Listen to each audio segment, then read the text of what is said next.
এ বিষয়ে আরো জানাতে যোগ দিচ্ছেন সহকর্মী জাহানারা পারভিন। পারভিন, এখন পর্যন্ত কারা কারা কথা বলেছেন, কি বললেন তারা? বেগম খালেদা জিয়াকে নিয়ে এই মঞ্চে এই শোকসভায় যারা কথা বলছেন তারা বিশিষ্টজন, বিশিষ্ট নাগরিক। এখন একজন শিক্ষক কথা বলছেন, কিছুক্ষণ আগে একজন ডিপ্লোমেট কথা বলেছেন আনোয়ার হাশিম, তার আগে কথা বলেছেন সম্পাদক ডেইলি স্টারের মাহফুজ আনাম, তার আগে কথা বলেছেন আমার দেশ সম্পাদক মাহমুদুর রহমান, কথা বলেছেন লেখক বিশ্লেষক, রাজনৈতিক বিশ্লেষক মহিউদ্দিন আহমেদ।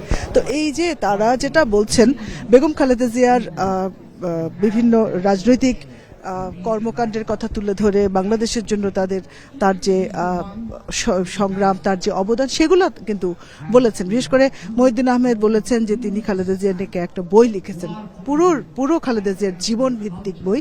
সে বইটিকে খালেদা জিয়ার জীবনী আমরা ধরতে পারি।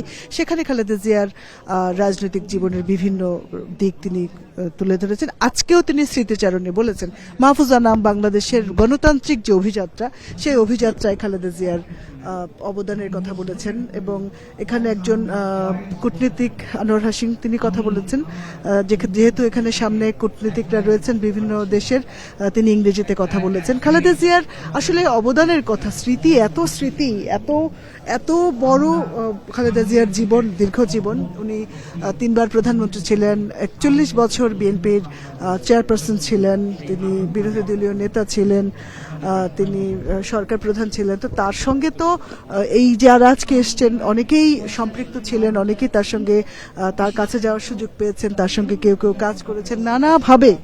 যেহেতু খালেদা জিয়া দেশের প্রধানমন্ত্রী এবং এত গুরুত্বপূর্ণ মানুষ, আজকে যারা এসছেন বিশিষ্টজন বা এখানে যারা নাগরিক সমাজের প্রতিনিধিরা, এখন মঞ্চে কথা বলবেন আইন উপদেষ্টা আসিফ নজরুল।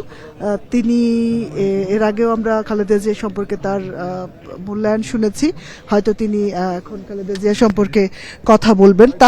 সবাই আসলে খালেদা জিয়া কেন বিশিষ্ট জন, কেন তিনি এত গুরুত্বপূর্ণ, কেন তাকে আমাদের স্মরণ করতে হবে, এবং দেশের জন্য খালেদা জিয়ার যে অবদান সেটাই বলছেন। আইনমন্ত্রী, আইন উপদেষ্টা এখন কথা বলছেন। এরকম আমরা বিভিন্ন জনের কথা কিন্তু শুনছি, এবং তারা কেউ রাজনৈতিক ব্যক্তিত্ব নয়। আজকের এই অনুষ্ঠানটি হচ্ছে একদমই নাগরিক শোকসভা। এখানে কোনো রাজনৈতিক দলের নেতা কথা বলবেন না, কোনো রাজনৈতিক বক্তব্য এখানে দেওয়া হবে না। যদিও রাজনৈতিক নেতারা এসছেন, বাংলাদেশের বিশিষ্ট রাজনৈতিক দলের নেতারা দর্শক সারিতে রয়েছেন, তারা কথা শুনবেন। তারেক রহমান বিএনপির চেয়ারম্যান, তিনিও দর্শক সারিতে রয়েছেন, তার পরিবারের সদস্যরা রয়েছেন, তার স্ত্রী, তার কন্যা এবং তার ভাইয়ের স্ত্রী শর্মিলা রহমান। কিন্তু সম্পূর্ণ অরাজনৈতিক একটি অনুষ্ঠান, এবং এই অরাজনৈতিক অনুষ্ঠানটি হচ্ছে শোকসভা হিসেবে একজন রাজনৈতিক ব্যক্তিত্বকে নিয়ে আমরা খালেদা জিয়াকে নিয়ে এই নাগরিক শোকসভার বক্তাদের কথা শুনছি। সংসদ ভবন এলাকা থেকে জানাচ্ছেন সহকর্মী জাহানারা পারভিন।